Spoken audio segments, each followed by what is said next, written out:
श्री गणेशाय नमः। श्री कुलदेवताभ्यो नमः। श्री रामाय नमः। श्री हनुमते नमः। माँ सरस्वती की जय। अयोध्या कांड दोहा संख्या 54। नीरखी राम रुख सचिव सुत करनु कहूँ बुझाई। सुनी प्रसंगु रही मुख जिमि दशा भरनी नहीं जाई। सियावर रामचंद्र शंकर जीव जोरी। तब श्री रामचंद्र जी का रुख देखकर मंत्री के पुत्र ने सब कारण समझाकर कहा। उन प्रसंग को सुनकर वे गूंगी सी जैसी चुप रह गई। उसकी दशा का वर्णन नहीं किया जा सकता। किसकी? तो कौशल्या जी की। राखी न सकहीं न कहीं सक का जाऊं दू भांति उर दारुण दाऊं। लिखत सुधा कर काली की राहूं विधि गति बाम सदा सब काऊं। ना रख ही सकती है और ना यह कह सकती है कि वन चले जाओ। दोनों ही प्रकार में हृदय में बड़ा संताप हो रहा है। मन में सोचती है कि देखो विधाता की चाल सदा सबके लिए टेढ़ी होती है। लिखने लगे तो चंद्रमा और लिख गया राहु। धर्म सने भयहूँ मति घेरी भई गति साप छुछुंदरी केरी।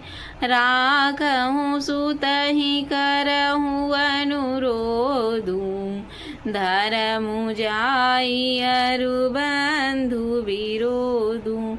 धर्म और स्नेह दोनों में कौशल्या जी की बुद्धि घेर लिया है।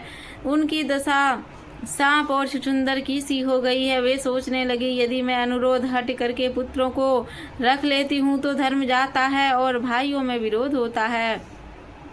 कहूँ जान बन तो बड़ी हानि संकट सोच विवश भई रानी।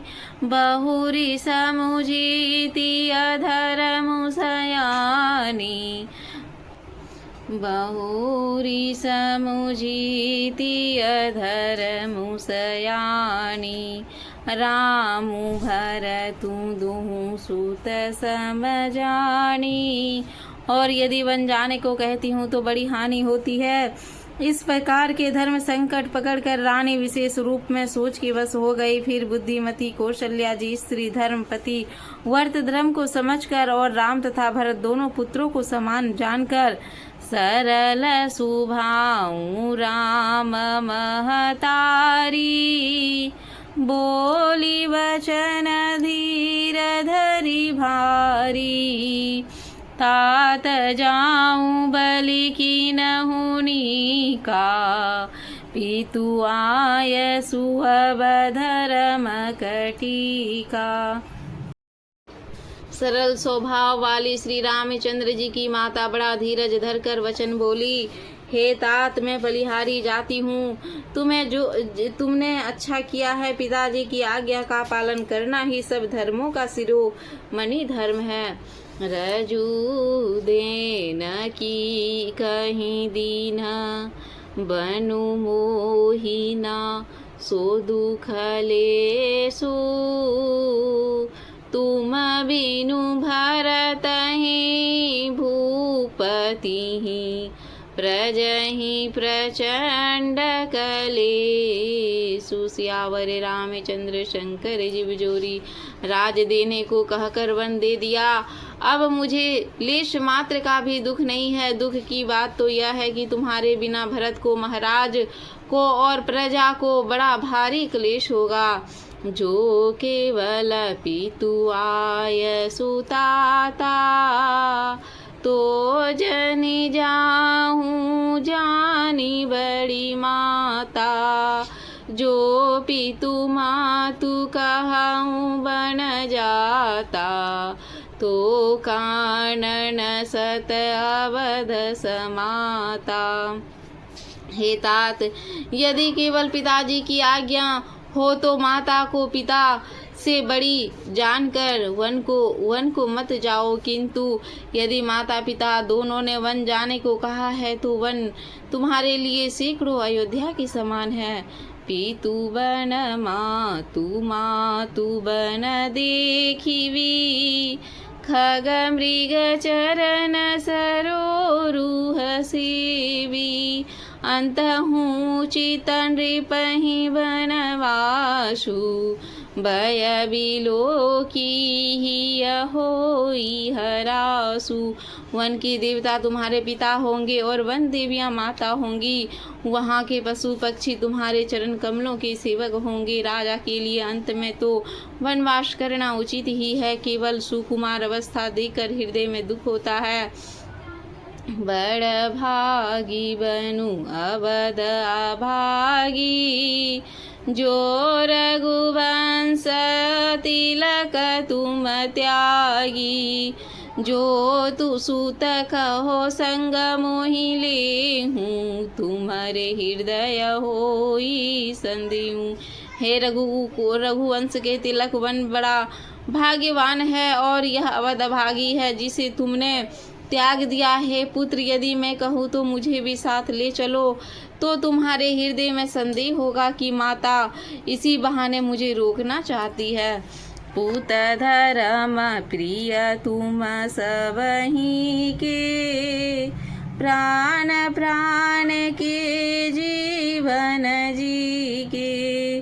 ते तुम कहु मातु बन जाऊं, मैं सुनी वचन बेठी पछिताऊं।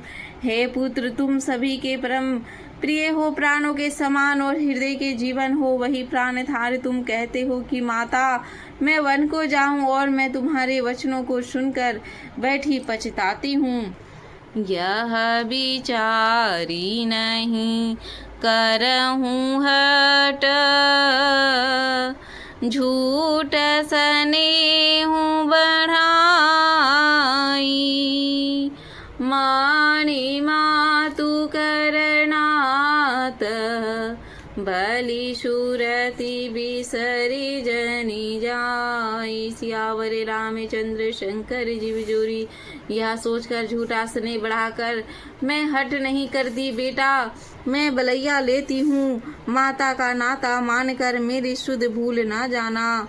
देव पितर सब तुम ही गोसाई, राखहूँ पलक नयन की नाई।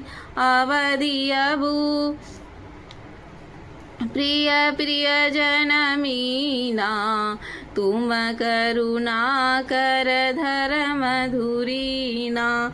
हे गोसाई, सब देव और पितर तुम्हारी वैसे ही रक्षा करे जैसे पलकों की आंखों की रक्षा करती है। तुम्हारे वनवासी की अवधि 14 वर्ष जल है, प्रियतम और कुटुंबी मछली है। तुम दया की खान हो और धर्म के धूरी को धारण करने वाले हो। अस विचारी सोई करहूँ पाई, सबही जिया तजही भेट हूँ आई। जाऊँ सुखे न बनही बलि जाऊँ, करी अनाथ जन परिजन गाऊं। ऐसा विचार कर वही उपाय करना जिसमें सबके जीते जी तुम आ मिलो। मैं बलिहारी जाती हूँ, तुम सेवकों परिवार वालों और नगर भर को अनाथ करके सुख पूर्वक वन को जाओ। सब कर आजू सुकृत फल बीता, भयहु कराल कालू विपरीता। बहुविधि बिलहि बिलपि चरण लपटानी, परम अभागिनी आपु ही जानी। तब सबके पुण्यों का फल पूरा हो गया, कठिन काल तुम्हारे विपरीत हो गया। इस प्रकार बहुत विलाप करके और अपने को परम अभागिनी जानकर माता श्री रामचंद्र जी के चरणों में लिपट गई। दारुण दुसह दाहूर व्यापा, बरनी न जाई बिलाप कलापा। राम उठाई मधुर लाई, कही मृदु वचन बहुरी समुझाई। हृदय में भयानक दूसरा संताप छा गया है। उस समय के बहुविध विलाप का वर्णन नहीं किया जा सकता। श्री रामचंद्र जी ने माता को उठाकर हृदय से लगा लिया और फिर कोमल वचन कहकर उन्हें समझाया। समाचार तेहि समय सुनी, सिया उठिया कुलाई। जाई सासु पद कमल जुग, बंदी बैठी सिरुनाई। सियावर रामचंद्र शंकर जी बिजोरी।